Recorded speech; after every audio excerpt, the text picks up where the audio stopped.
કરે ઢીકણું કરે જેમ કરે એમ પણ સમિતિ કરે છે તમાર વાળું ભાઈલા વાળું ભાઈ નહીં રહેતા। આદિવાસી યુવા સમિતિને જે તે બોલવા વાળા લોકોને મારે તો એટલી નમ્ર વિનંતી છે કે કદાચ ગયા વર્ષની જેમ નામ લઈને ના કહું પણ જ્યારે પણ કહું ત્યારે એ લોકો સમજી જાય કે અમને કહે છે એમ। આજે એક વર્ષની અંદર અમે લોકોએ ઘોગંબા તાલુકાનો જે સર્વે કાઢ્યો છે એ સર્વેની અંદર એક વર્ષની અંદર આપણે જે કામ કર્યું છે ટૂંકની અંદર ટૂંકમાં કહું તો આપણે આ સંગઠન ચાલુ તો 6 વર્ષથી થયું પણ આ સંગઠનને જમીન પર કામ કરી 1 વર્ષ થયું। 1 વર્ષ પહેલા તમને બધાને યાદ હશે ગયા વર્ષે આ જગ્યા ઉપર આપણે બધા ભેગા થયા હતા। એ પહેલા 8 તારીખે પ્રશાસન એટલે કે પોલીસ અને અધિકારીઓના ખભે બંદૂક મૂકી આપણી રેલીની ગામ પાલ્લા અને આદિવાસી યુવા સમિતિનો એક નાનકડો કાર્યકર્તા આજે 9 ઓગસ્ટ એટલે કે વિશ્વ આદિવાસી દિવસ જે પૂરી દુનિયા ઉજવી રહી છે અને ખાલી નામ માટે નહીં પૂરી દુનિયાને બચાવવા માટે જો કોઈ તરફ જોવું પડે અને કોઈ બચાવી શકે એવો કોઈ સમાજ હોય તો એ આદિવાસી સમાજ છે જેના આપ સૌ ભાગ છો અને આવા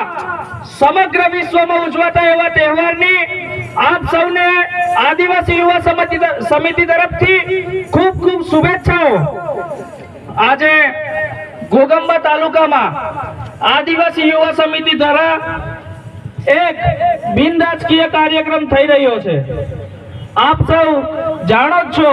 કે છેલ્લા 3 વર્ષથી જે જૂનું રોયલ લાડવા નામથી સંગઠન ચાલતું હતું એ સંગઠન આદિવાસી યુવા સમિતિના નામથી 2022માં બદલાયું અને એ સંગઠન દ્વારા છેલ્લા 6 વર્ષથી અને આદિવાસી યુવા સમિતિ દ્વારા છેલ્લા 3 વર્ષથી 9 ઓગસ્ટ એટલે કે વિશ્વ આદિવાસી દિવસની ઉજવણી ઘોગંબામાં બિનરાજકીય રીતે કરવામાં આવે છે। બિનરાજકીય એટલે કે કોઈ પણ પાર્ટી વગરનો કાર્યક્રમ જ્યાં કોઈ ભાજપ વાળો નહીં, કોઈ કોંગ્રેસ વાળો નહીં, કોઈ આમ આદમી વાળો નહીં, માત્ર ને માત્ર આદિવાસીના પેટે પાકેલા આદિવાસીઓ દ્વારા થતો કાર્યક્રમ આદિવાસી યુવા સમિતિ દ્વારા ચાલતો કાર્યક્રમ વિશ્વ આદિવાસી દિવસમાં આપ બધા અહીં આવ્યા છો અને આ ઉત્સવને વધારે માણસો થકી જે શોભા ઉપર સોના ઉપર જે સુહાગા કર્યું છે તે બદલ આપ સૌ વખાણે લાયક છો।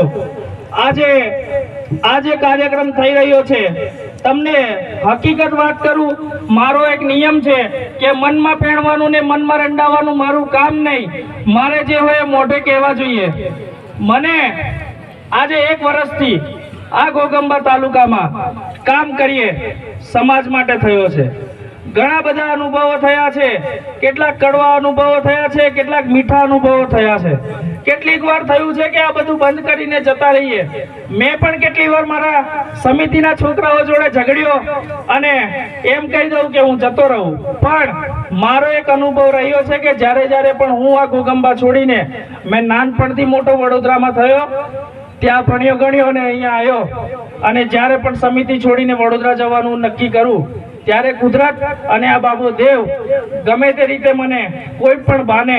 પાછો આ ઘોગંબામાં લાવે છે। મેં આજે આદિવાસી યુવા સમિતિમાં કે પછી ઘોગંબા તાલુકામાં મને સૌથી વધારે પ્રેમ અને સન્માન મળેલું છે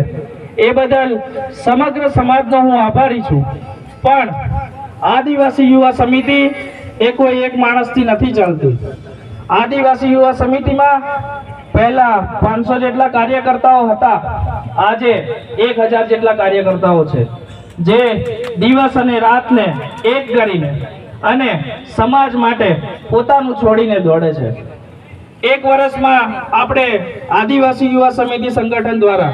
કેટલા કામો થયા, કેટલા નથી થયા, કેટલાક આરોપો લગાવે કે આ નથી કરતી સમિતિ, ફલાણું કરે, ઢીકણું કરે, જેમ કરે એમ, પણ સમિતિ કરે છે તમારા વાળું ભાઈલા વાળું ભાઈ નહીં રહેતા. આદિવાસી યુવા સમિતિને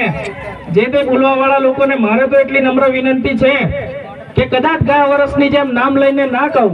પણ જ્યારે પણ કહું ત્યારે એ લોકો સમજી જાય કે અમને કહે છે એમ.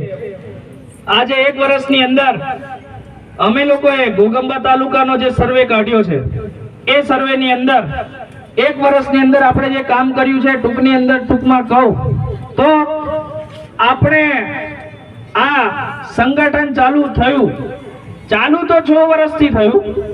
પણ આ સંગઠનને જમીન પર કામ કરી 1 વર્ષ થયું. 1 વર્ષ પહેલા તમને બધાને યાદ હશે, ગયા વર્ષે આ જગ્યા ઉપર આપણે બધા ભેગા થયા હતા. એ પહેલા 8 તારીખે પ્રશાસન એટલે કે પોલીસ અને અધિકારીઓના ખભે બંદૂક મૂકી આપણી રેલીની પરમિશન